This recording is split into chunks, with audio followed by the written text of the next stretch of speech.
These are some river shrimps, local shrimps here in Jamaica, and these are called long-clawed crayfish. Some people might know them as janga. Depends on the parish that you're from. But here in my parish, we call them crayfish. And this one in particular is the long-claw crayfish. So here I have 3 pounds of crayfish, fresh caught this morning. And see, they're not even frozen. What I'm gonna do with this, guys, is a Jamaican favorite.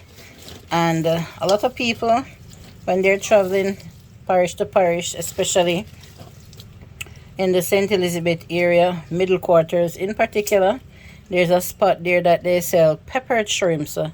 Some of us know it as parched crayfish or peppered shrimps, and people would just drive, they would stand on the roadside, and people would just stop and get a bag of peppered shrimps and something, hold a bottle of water, and make their way to wherever they're going.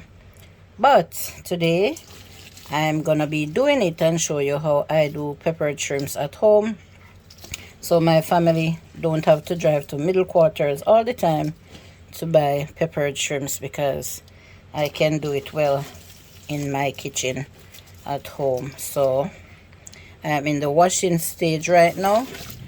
I already rinsed them off 2 times, and I'm gonna wash them another time.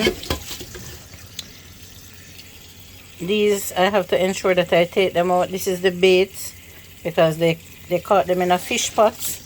The fishermen, they would set the fish pots and they put all sorts of coconut and whatever that will get the crayfish to go inside the fish pots. So when I'm washing, I would normally look for those bits and pieces of bait and take them out. So you might find that I have to wash these shrimps several times because of the bits and pieces of bait that might be in it.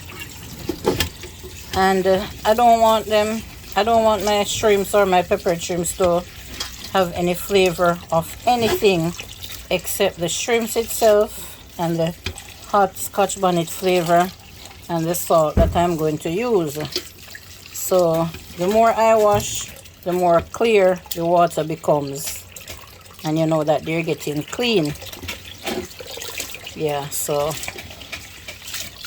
I will be showing you step by step of how I do make my peppered shrimps right in my country kitchen.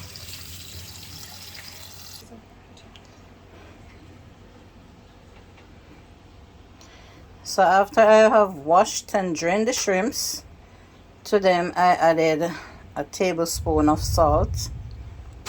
This is around 4 Scotch bonnet pepper, all ripe.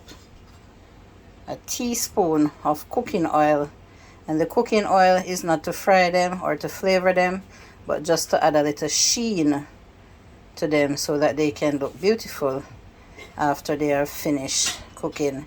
So it depends on how hot these peppers is. I don't know how you would like, how spicy you like your peppered shrimp. You could add more or less, and we don't want them too salt, so I added just a tablespoon of pink Himalayan salt. And I'm gonna put some fire to these now, and in another 15-20 minutes or so these shrimps will be ready. I will show you that they will change color once the heat catches them. Look at this beauty. I gave these 10 minutes and all of them turned color. You see how pretty the color is? So I'm gonna give it my first stir. You might find that it sweats some water is in the bottom, but what I'm gonna do, I'm not gonna add any water to cook it. I'm just gonna allow the water to dry down, and I'm not gonna strain off the water because I need it to cook the shrimps. So I'm gonna allow the water to dry out completely by itself, and then after it is totally dried out, that is it. The shrimps will be ready. Who can relate to the taste of pepper shrimps in their mouths? I tell you something, shrimps is selling so expensive now in Jamaica. When you stop on the side of the road to buy a bag of shrimps, $1,000 for like 10 shrimps. Yes, because these river shrimps is at high demand, so they sell them. Well, I paid $1,000 for a pound, and this is 3 pounds, and I'm sure that my family will be getting a good eat. Yes, but if I am to go to the side of the road and buy $3,000 worth of pepper shrimp, it wouldn't even be half of this. So just imagine what I'm talking about. I can do it myself, so why go out and buy it, as long as I can get the shrimps to buy.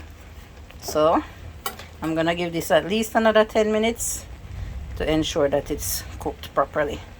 Then I'll show you the finished product.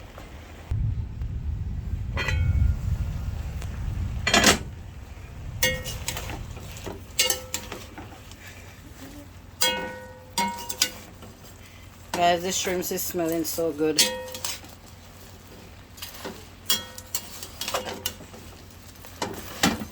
So closer as it narrows down to being ready. I tasted one of them, and I had to add a little more salt and 2 more Scotch bonnet pepper. The reason why I added the salt is because my choice of salt is pink Himalayan.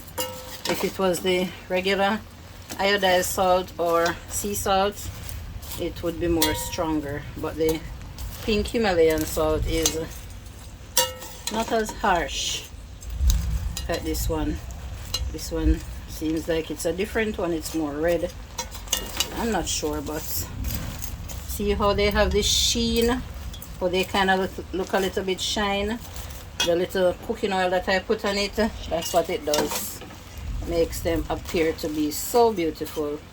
And guys, the shrimps is ready. It is so ready, so ready. I'm gonna break off this one. Look at how it looks. I'm gonna taste it. So good. A lot of people, when they're eating peppered shrimps, they don't break off the head from the tail. They eat everything. And some people might do a thing like this.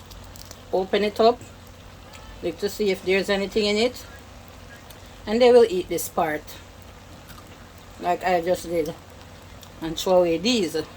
Some people, they eat everything. So guys, I don't know how you do your peppered shrimps, or when you buy it, how it tastes, but all I know is this one is tasting so delicious, and there's no water in the bottom of the pot, and so it's ready. It is dried out. I don't want to overcook them because I want them to have flesh. I don't want them to be dried out. These are the pieces of pepper. You can listen carefully, you'll hear a little frying sound, and that is the sound that it's dried out and it's ready to be eaten. So please give the video a thumbs up, leave a comment, tell me what you think about my version of peppered shrimp, and if you're new, subscribe. And if you are new, please subscribe and share out the channel. Thank you so much for watching.